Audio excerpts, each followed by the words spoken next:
your name and talk about where you're currently living. My name's Roger Chan, and I live in Cedar Park, Texas, just outside of Austin. Great. What about Cedar Park made you want to reach out for this interview? All my life, I lived within blocks of my ancestral home on the borderline of DC and Maryland.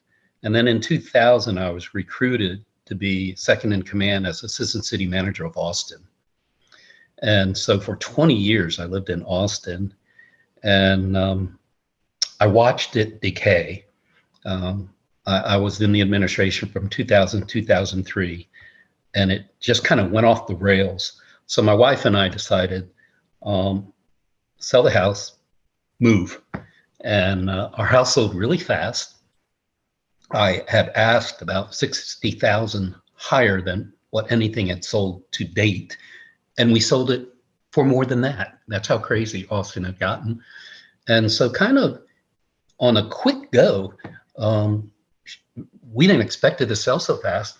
So she just started searching the area for housing. And she found this amazing opportunity in Cedar Park, just over the Austin city limit line.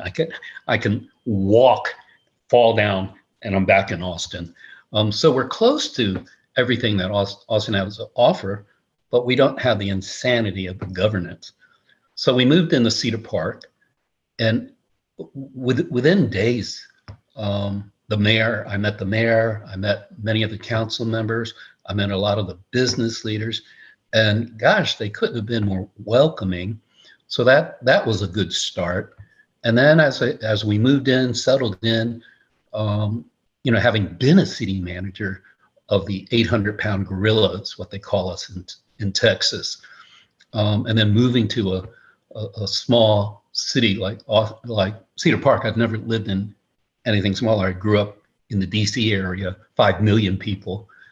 Austin was only 1 million, and this is only like, I don't know, 50,000 maybe or less. And every day I'm in awe.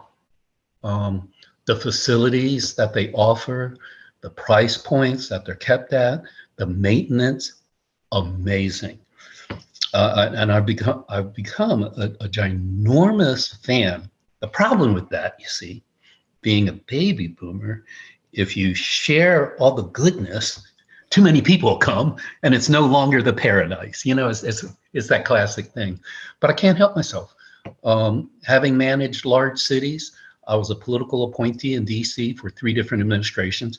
I served for both major political parties.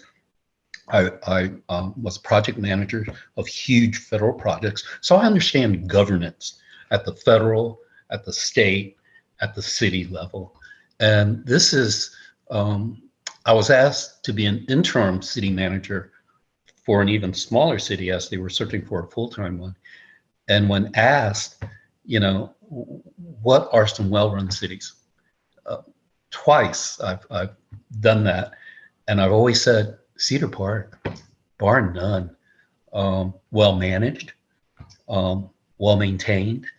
And here in Texas, we're very different than the entire rest of the country. So when people say, Texas, it really is. We're kind of unique. We have 5 major cities that are in the top 10 largest cities in America. All but one of them is city manager run. Only Houston is run like the rest of the major cities in the US, which are mayor run. And here, even within the government, I said and recognized that, gosh, if 25% of the employees understood the difference between a city manager and a mayor form of governance, things would be a lot different. And then in 2010, I was asked to run for elected office. And I found that, gosh, amongst the general population, if you had 5% who understood the difference, I'd be in awe. Having said that, it's important because if you don't know what form of government and how it operates, it's very difficult to interface with it and interact with it appropriately. So having said that, um, the mayor is an amazing mayor, and the city manager um, was groomed from within, and she's got the place, you know, locked down. It's really a model, um, and I think when you come from large and go to small, it's much easier than going small to large. You know what I mean? Mhm. Like my wife, she's a fifth generation farmer's daughter from Delaware. So, and I, all my life, grew up in a large city and went from a large city to small. She went from a small to a large. And I said it's much more admirable what she accomplished because it was a much greater leap. You know what I mean? Mhm. Um, and the Chinese say often the best way to find out what lays ahead is to ask those on the way back. And that's why coming from a large to a small, it's easier. I've been everywhere where they haven't gone yet. And we have a funny, peculiar habit in Texas when we lose a police chief, a fire chief, a city manager, they always recruit from a smaller city and move that person up. I said, that's the blind leading the blind. They have no clue of what's around the bend. You'd be much better off hiring a, a, a second position person from the next larger entity. They will know more than the first position person from a smaller entity. And so I love it here. No, it's really, it's remarkable. I bring that with context and perspective. I've been there. It's yeah. What can I say? Yeah, great. So you have a lot of positive things to say. Are there things about Cedar Point that you could live without or that you wish were different, maybe? Um, yeah, our border with Austin, we could definitely live without. They've purchased property in Cedar Park to put their homeless, and I'm like, really? That and they're abusive that way. In governments, we do have an inalienable right as a government entity to take over abandoned properties, and it's called eminent domain. But here in Texas, we practice a much more onerous form. It's called condemnation. In eminent domain, you actually have the opportunity to negotiate with the government entity on a reasonable buyout. In condemnation, you don't. Yeah, the government entity just says, you're not doing anything with the property. We have a better use for it. Here's $10. You're on your own. And that's pretty much how it goes down. So when you have the 800-pound gorilla, Austin, they have the tax base to buy up excess properties. And I just think that conscientiously, um, that's a tough thing to do to your neighbors. If you can't handle your own problem, like I even said that we have a horrible, horrible issue with feral cats, feral dogs, feral hogs, and feral deer. We actually have laws in place that forbid you from taking them in or feeding them, but people do, and it's a big problem. And so I remember when I was assistant city manager in Austin, people would say, well, why don't you collect them and send them to Wyoming? They have more land than they have people. We have more people than we have land. I said, well, I don't know if you've ever lived in an apartment, but if you have and you bombed your apartment for roaches, they go next door. I said, you think your next door neighbors happy now that they've inherited your bugs? Why would you think people in Wyoming want our feral animals if we can't take care of our own problems? And I think that's kind of reflective of governance in general these days, where low hanging fruit, we can solve that. No, you can't. Low-hanging fruit will fall on the ground on its own. It doesn't need your help. It doesn't need your guidance. So low yielding solutions aren't solutions either. You're just putting it off on someone else. And I have a great deal of trouble with that. We don't do that here in Cedar Park. It's amazingly well managed. I just gush with pride that I'm here and a little embarrassed of my past having managed that. We used to joke in our administration that these were the best years in Austin. Now, 20 years later, the general public are saying, gosh, the beginning of this millennium, those were some of the best years in Austin. And so it became a reality. Yeah. Nice. So if I wasn't clear, about the only thing I would change is that relationship between the two cities. The gorilla needs to respect our borders. They need to respect our community. Yeah. Do what they want, but don't lay it on us.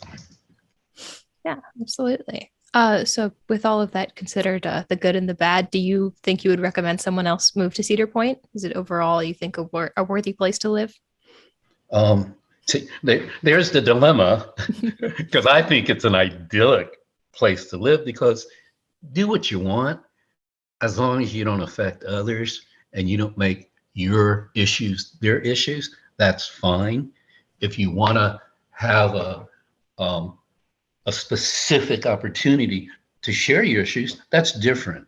But to pass laws to force others on something that they weren't troubled with or wasn't an issue to begin with, I have trouble with that having been a public manager. So the complicated thing about that answer is, yeah, I think this is definitely a great place to be, but I don't want to share that too much and have people come and make it a horrible place to be, because that's kind of what happened to Austin. I was brought there in 2000 when we were going through unprecedented growth, and no one knew what to do with it. Um, we were also a dark blue dot in a deep red state. And so at the time in 2000, I was one of literally only about 22, 24 at the most appointees who had served both parties. So we used to have what's called Austin bashing. The mayor and the council would pass all these ridiculous things. And then when session was in, our state house would reverse those. And we said, that's just a bad way to do business. So they brought me to try to smooth that out. And so I did spend a lot of time. Typically in Texas, because we practice a city manager rule of government, very few city managers like to be known or seen in the public. And I said, we have an obligation to our community to be seen and to interface with them. So that was part of the reason why I got selected, because I'm not afraid of that. I think in honest dialogue, the truth can be ugly, the truth can be painful, but my goodness, we're adults. You got to learn to deal with that so that you can move beyond that. If you keep skirting the issue, you never get to the core root of the problems. Very insightful. So it sounds like you've moved around a significant amount. Is that like accurate? Have you lived a lot of different places in the country? Um, I've actually been around the world as a political appointee. I was director of international business. So I've actually, and my service areas were Asia and Latin America.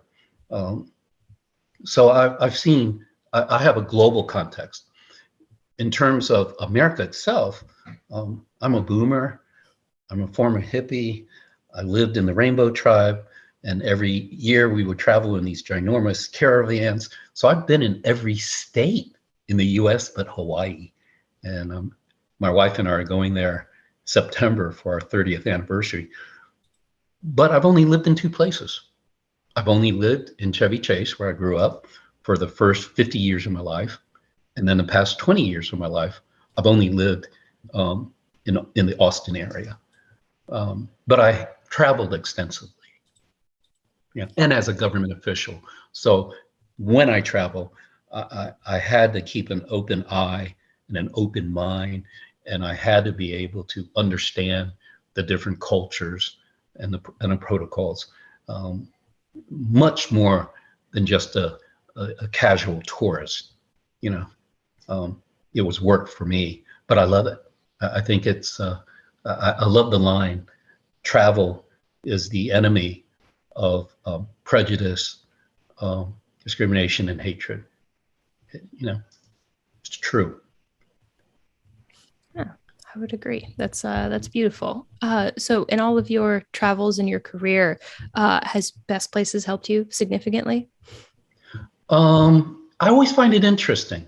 I'm also a fifth generation chef, and the one thing that I had done consistently throughout my life, I'd always cooked professionally at night. Daytime, I was a school teacher. Daytime, I was a psychotherapist. Daytime, I was a city manager. I've done all these more traditional careers during the day, but at night, I'd always cooked professionally. And why did I share that? You just asked me a question. What did you I just ask me? I asked you how Best Places has helped you in your Oh, travels. yes. Thank you. The reason why I share that with you, because when I read um, food reviews, restaurant reviews from things like Nextdoor, things like Yelp, I have a different take on it, having been a chef. I understand when um, when a restaurant's doing it right or wrong. I understand how it is supposed to be. I also understand why it may not be. So um, I can be the greatest critic a restaurant could wish for, or the worst. So the same thing with your reviews. To me, it's always um, keeping it in context of who's giving the review. You know what I mean? Mhm. Because as a former city manager, now of both large and small cities, I have a greater understanding of, how to solve these problems and why aren't we doing it? When I say it's solvable, but they're not willing to do it because it's political, I mean it. You know, Probably the best thing during the Clinton administration that he had started but did not finish. He had this thing called the ISIS Information Sharing Initiative System, which was supposed to tie in databases from all across the countries, from the largest cities to the smallest. You plug in the size of your city, you plug in the issue that you're dealing with, and it'll immediately shoot back other cities of your size dealing with the same problem. So immediately at your disposal, you have some solutions that you may not have thought about, and immediately you know of things that you're thinking of doing that they've already done and failed. And so I was very proud to be a part of it, but it was never completed. And so we still don't have that. And it's all politically driven. Because can you imagine having that kind of resource available? That way, even if you're a novice manager or novice politician, at least you can have a basis to come from with your solution, with your ideas. Wow, that's super interesting. Yeah, that's unfortunate that that never got finished. Weren't expecting any of this, were you? I was not, but I'm very grateful for it. This is all super interesting. It's lovely to hear you speak about all this. But we have reached the end of my question list. Well, Is there anything else before we sign off that you would want to share? no, I thank you tremendously for it's very brave to do this. And no, I'm thankful for the opportunity. That's why I you know, people ask, "Gosh, you're still working?" I said, "Yeah, my family's been here since 1847, but I'm 7,000 years pure ethnically Chinese." And as an Asian, because our culture and our history so far predates American culture, whenever there's a question or doubt of what to do, I have that to fall back on. And one of the things in our culture is we don't aspire to retire. We aspire to expire. And, and in Asia, you're not even considered to be serious information givers, managers, bosses until you're at least 55. They say until then, all you have are great ideals. You lack having enough sunrises and sunsets to know which ones are implementable and how. And there's a great deal of truth to that, because as I get older and I watch my peers be pushed out of their positions, it's sad. Just when they're reaching a point of some mastery, here we have this wonderful love affair with youth of folks who haven't been down a road at all. And it's so, yeah, no, I'm still at it. And I intend to work until I can no longer, either mentally or physically or whichever comes first. Yeah. So you've been Great. very kind to listen to me Yeah, and of giving me course. this opportunity. It's been great to listen. Super interesting to hear all of this stuff you've to